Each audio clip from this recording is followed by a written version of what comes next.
दोस्तों, रात के यही कुछ 9:15 बजे का समय था जब मैं दिल्ली की मेन बाज़ार से ख़रीदारी करके पुराने बस स्टॉप के उधर जाने के लिए एक रिक्शा रोका। पर उस रिक्शे वाले ने पुराने बस स्टॉप के पास जाने से मना कर दिया और कहा, अरे भाई साहब, यहाँ पे एक नया बस स्टैंड है, आप वहाँ पे चले जाइए, क्योंकि रात में वो पुराना बस स्टॉप बंद हो जाता है। दोस्तों, वो क्या था कि न्यू बस स्टैंड से मेरे लिए कोई डायरेक्ट बस नहीं थी और दिन में मैं अपने यहाँ से सीधे बस स्टैंड पे उतरा था, इसलिए मुझे वहीं पे जाना था क्योंकि मेरी बस वहाँ से सीधी जो थी। लिहाजन उस रिक्शे वाले से मैंने कहा, रात में वो बस स्टैंड बंद क्यों हो जाता है? वहाँ कोई भूत वूत घूमता है क्या? पहले तो वो रिक्शे वाला मेरा बात सुन के थोड़ा सा मुस्कुराया और फिर बोला, अगर भाई साहब वहाँ पे भूत घूमते ना तब तो ठीक था, लेकिन वहाँ कुछ ऐसा है, एक बार कोई इंसान देख लेता है और उसका मुंह दोबारा नहीं खुलता और सदमे में जाके अपनी जान गंवा देता है या फिर उसका कलेजा फट जाता है। मुझे उस रिक्शे वाले की बेतुकी बातों पर एकदम भी विश्वास नहीं हुआ, इसलिए मैंने उसकी बातों को नज़रअंदाज किया। अपना सामान लेकर बस स्टॉप की तरफ निकल गया। मैंने और भी कई बार उस बस स्टैंड से बस पकड़ी थी, बस स्टैंड की तरफ निकल पड़ा। मैंने और भी कई बार उस बस स्टैंड से बस पकड़ी थी, बस उस सफ़र में इतना ही फ़र्क था, इस बार मैं रात में जा रहा था और लिहाजन में मैं उस रिक्शे वाले की बातों को नकारते हुए और अपना सामान लेकर उस बस स्टैंड की तरफ निकला। यहाँ से करीब 1 किलोमीटर दूर था। आसमान पूरी काले अंधेरे घनों में निपट गया था। बाज़ार की हल्की फुल्की रोशनी उस बस स्टैंड के पास नहीं पहुँचती थी। जैसे ही मैं पहुंचा, वो जगह मुझे एकांत में नज़र आई। उस जगह पे चारों तरफ सिर्फ और सिर्फ अंधेरा पसरा हुआ था, पर मुझे इस चीज़ से कोई मतलब नहीं था, इसलिए मैं वहाँ पर जाकर एक बेंच पे थोड़ी देर बैठ गया। अब मुझे इसी चीज़ का इंतज़ार था कि बस कब यहाँ पे पहुँचे, मैं कब यहाँ से निकलूँ। मैं वहाँ पे बैठा ही था कि मेरी नज़र अचानक एक चमकीली चीज़ पे पड़ी। जो बस स्टैंड से महज थोड़ा सा आगे एक चमकीली चीज़ नज़र आ रही थी, उसको देखकर मैं अचानक से हैरान हो गया। फिर मैं उठा, उस चीज़ की तरफ बढ़ने लगा। ऐसा लग रहा था जैसे कि वहाँ पे कोई कांच का टुकड़ा चमक रहा हो, लेकिन हैरानी तो इस बात की थी, जहाँ पर वो चीज़ चमक रही थी वहाँ पे लाइट की रोशनी भी नहीं थी। मैं जैसे ही वहाँ पे पहुँचा, वहाँ का दृश्य देखकर मैं तो हैरान ही हो गया। वो एक छोटी सी अंगूठी थी, लेकिन उसके अंदर इतनी ज़्यादा चमक थी कि वो अंगूठी किसी अजूबे से कम नहीं थी। मैंने अंगूठी उठाई कि इतने में ही मुझे हेडलाइट की रोशनी नज़र आई। जब मैं बस स्टैंड की उधर देखा, मैंने पाया कि मुझे एक बस अपनी तरफ आते हुए दिखाई दे रही थी। मैंने उस अंगूठी को अपने जेब में डाली और भागते हुए बस के पास पहुंच गया। मुझे इसी चीज़ का डर था कि कहीं बस निकल ना जाए। फिर मैं बस में सवार हुआ। बस भी खुल गई। पता नहीं क्यों उस बस में बैठने से पहले ही मुझे कुछ अजीब सा महसूस हो रहा था। मैं फिर भी इस चीज़ पे ज़्यादा ध्यान नहीं दिया और अपनी सीट पर बैठकर मैं आराम फरमाने लगा। फिर थोड़ी देर के बाद बस उस जगह पे पहुंच गई जहां पर मुझे उतरना था और उस इलाके में पहुंचकर चैन की सांस मिली कि जब से मैं उस बस के अंदर बैठा था तब से मुझे वहां पर कुछ ठीक नहीं लग रहा था। मैं वहां से उतरा, अपनी घर की तरफ निकलने लगा। अब तक वो बस भी वहां से निकल चुकी थी। मैं जैसे जैसे अपने उस जानी पहचानी गांव की तरफ बढ़ने लगा, वैसे वैसे मुझे लग रहा था मेरे अलावा मेरे साथ कोई और चल रहा है, जिसकी मौजूदगी का मैं एहसास कर सकता था। ऐसे में मैं थोड़ा घबरा गया। इसी बीच मुझे वो आदमी की कही हुई बातें याद आने लगी। दरअसल उस रिक्शे वाले ने मुझसे कहा था कि मुझे उस बस स्टैंड के पास नहीं जाना चाहिए, वहाँ पर कोई ऐसा रहता है जिसे देखने के बाद हमें बहुत तगड़ा सदमा लगता है, लेकिन उसकी बातें सरासर झूठी साबित हो गई, जिससे मेरे चेहरे पर एक मुस्कान थी। थोड़ी देर के बाद मैं अपने कमरे में पहुंच गया। दरअसल जहां पर मैं रहता था वहां पर मैं किराए पर पूरा का पूरा हॉल ही बुक कर रखा था। मेरा गांव यहां से करीब 17 किलोमीटर दूर था और मैं अपने घर वालों से अलग इसलिए भी रहता था क्योंकि मुझको दुकान का काम करना पड़ता था। इस बार मैं कुछ ज़्यादा ही थका हुआ था। तब मैं अपने बेड के पास गया और आराम करने लगा। फिर उस चमकदार अंगूठी की याद आ गई। मैंने उसे अपनी जेब से निकाला और फिर मैं उसे अपने तकिए के नीचे रख दिया। वैसे एक वो अंगूठी ही थी, इसलिए मैंने उस पर ज़्यादा ध्यान नहीं दिया। मैं काफ़ी थका हुआ था, इसलिए मैं सोने की कोशिश कर रहा था। फिर थोड़ी देर के बाद मुझे पता ही नहीं चला कब मेरी आंख लग गई। फिर मुझे ऐसा एहसास होने लगा कोई मेरे आजू बाजू में चल रहा है।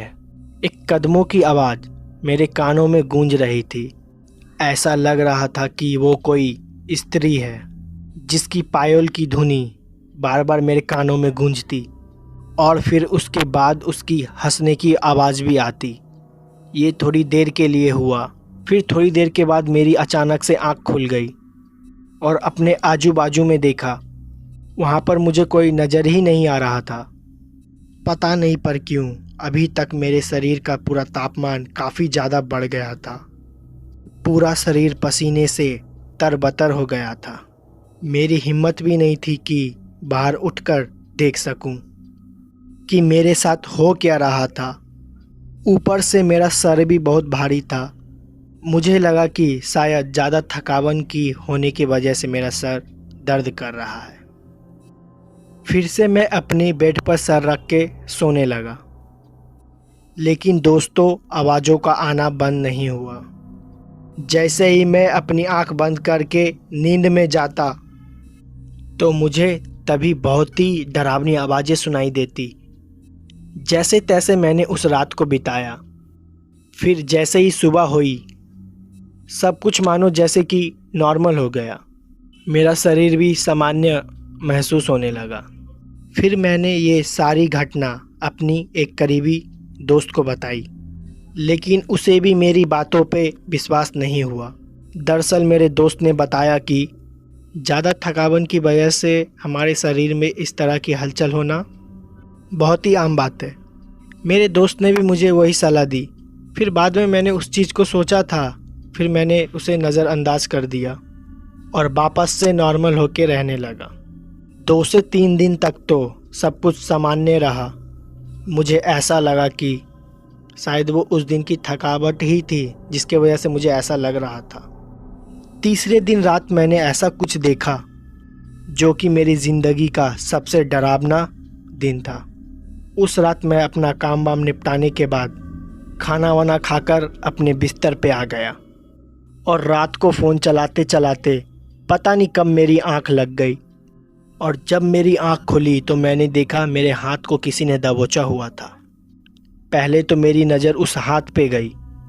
मेरे बाएं हाथ को दबोच रखा था।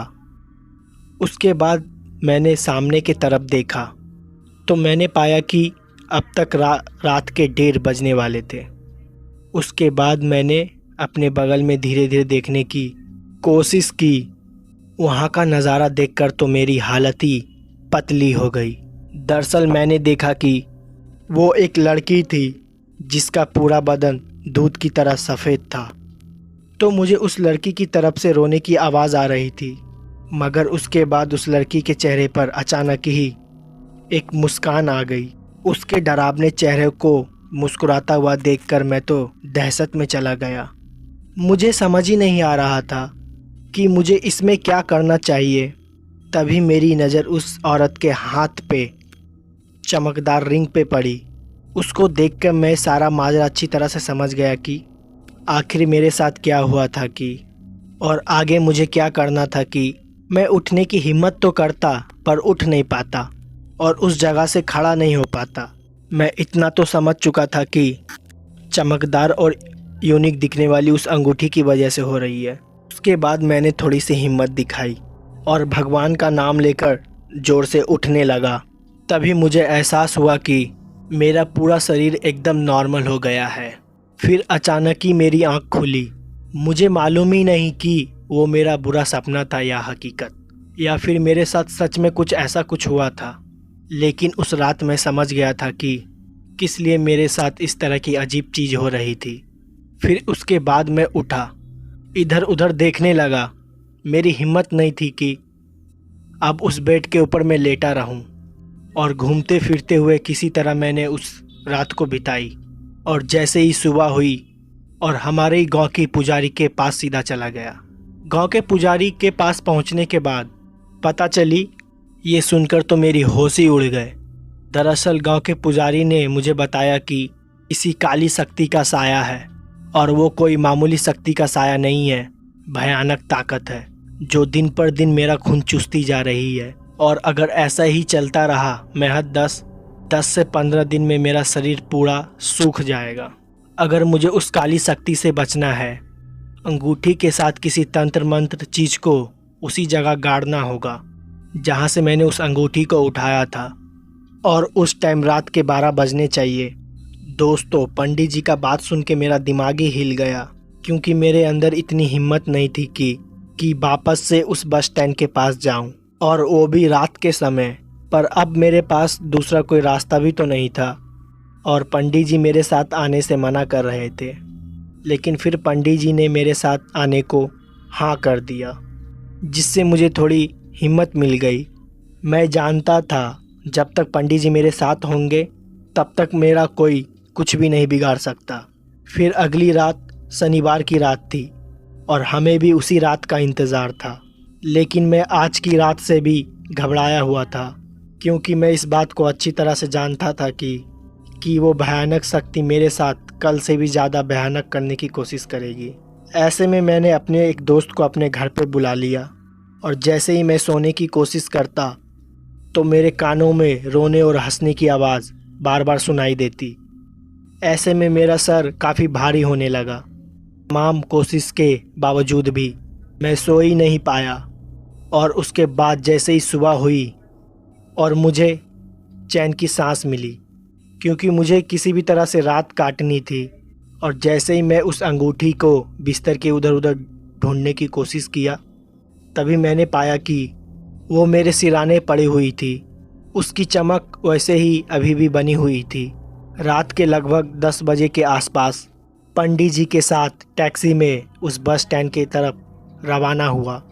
मुझे डर तो बहुत लग रहा था, लेकिन इस काम को करना भी बहुत ही ज़रूरी था, वरना बात मेरी जान पर आ सकती थी। हम जैसे ही उस बस स्टैंड के पास पहुँचे, वहाँ का सन्नाटा देखकर हर किसी की हालत ख़राब हो जाए। उसके बाद उस पुजारी ने मुझको रुकने को कहा। थोड़ी देर तो हम लोग वहीं पे बैठकर इधर उधर देखने लगे। फिर जैसे ही रात को 12 बजने को आई, तभी उस पुजारी ने लंबी सांसें लेते हुए कहा, देखो बेटा, तुम्हारी ज़िंदगी और मौत आपस में टकराने वाली है। अगर तुम इस काम को ढंग से नहीं किया तो तुम्हें यहीं पे अपनी जान गंवानी होगी, और अगर ये काम तुमने ठीक से कर लिया तो भी तुम्हारे साथ कुछ ऐसा होगा उसके बारे में तुमने कभी पहले सोचा भी नहीं होगा। इसीलिए तुमको सोच और समझ के कदम उठाने हैं। दोस्तों, उसके बाद उस पुजारी ने मेरे हाथ में नारियल दिया, और उसके बाद वो अंगूठी दी। उस नारियल के ऊपर खून के कुछ छींटे थी। शायद वो छींटे इसलिए भी थी, शायद किसी भी बुरी शक्ति को अपनी ओर आमंत्रित किया जाए। जैसा उस पुजारी ने मुझे बताया था, मैं वैसे उस नारियल के साथ चमकता हुआ अंगूठी को लेकर आगे की तरफ बढ़ने लगा। मैंने कभी सोचा ही नहीं था कि मेरी ज़िंदगी इस पड़ाव पर पहुंच जाएगी। फिर मैं धीरे धीरे अपनी कदमों के साथ उसी जगह पे पहुंच गया जहां से मैंने उस अंगूठी को उठाया था। पता नहीं मुझे क्यों ऐसा लग रहा था कि मेरे साथ साथ कोई और भी है, जिसके होने का मुझे एहसास हो सकता था, लेकिन मैं उसे देख नहीं सकता था। मैं जैसे ही ठीक उस जगह पे पहुंचा तो मैंने उस नारियल के साथ ठीक उस अंगूठी को वैसे ही रख दिया जैसा कि उस पुजारी ने मुझको बताया था। जैसे ही मैं उस नारियल के साथ अंगूठी को रखा, वैसे ही पूरी धरती कांपने लगी और वैसे ही अंदर से एक हाथ बाहर निकला, धूल को फाड़ कर। जैसे ही वो हाथ बाहर निकला, डर के मारे मेरा शरीर पूरा पसीना छोड़ने लगा। मैं तुरंत ही मुड़ा और वहाँ से भागने लगा। दरअसल उस पुजारी बाबा ने मुझको बताया था कि ऐसा होते ही मुझे वहाँ से सरपट दौड़ लगानी है, सीधा जाकर गाड़ी में बैठ जाना है। फिर ठीक मैंने वैसा ही किया। जैसे ही मैं गाड़ी में आकर बैठा, पुजारी बाबा ने मुझे कुछ नियम बताए। उस नियम का ध्यान रखना था और उसके बाद गाड़ी स्टार्ट हुई और हम सभी घर लौट आए। पर अच्छी बात यह थी कि उस दिन के बाद मैंने दोबारा उस तरह की कभी भी आवाज़ नहीं सुनी। और साथ ही इस घटना के बारे में मैं अपने कुछ दोस्तों को बताया, तब जाकर मुझको पता चला कि उस बस स्टैंड पर लगभग 7 साल पहले एक महिला की मौत हो गई थी। बदमाश लोग ने उनके गहने वगैरह चुराकर और साथ गलत काम कर लिया और उस दिन के बाद से उस महिला की उस बस स्टैंड पे अपनी कब्जा जमा लिया। पर उस बस स्टैंड पर रात को सोने चांदी चीज़ जैसी पड़ी हुई मिलती है, जिनको उठाने के बाद इंसान कभी भी सुखी नहीं रहता। फिर दोस्तों उसके बाद से मैं कभी भी रात को कभी भी उस बस स्टैंड की तरफ जाने की हिम्मत नहीं की। तो दोस्तों इस कहानी में बस इतना ही। अगर कहानी आपको पसंद आई हो तो वीडियो को लाइक शेयर कमेंट ज़रूर कर दें। मैं आपका दोस्त जल्दी ही मिलूँगा ऐसी फिर कोई घटना के साथ।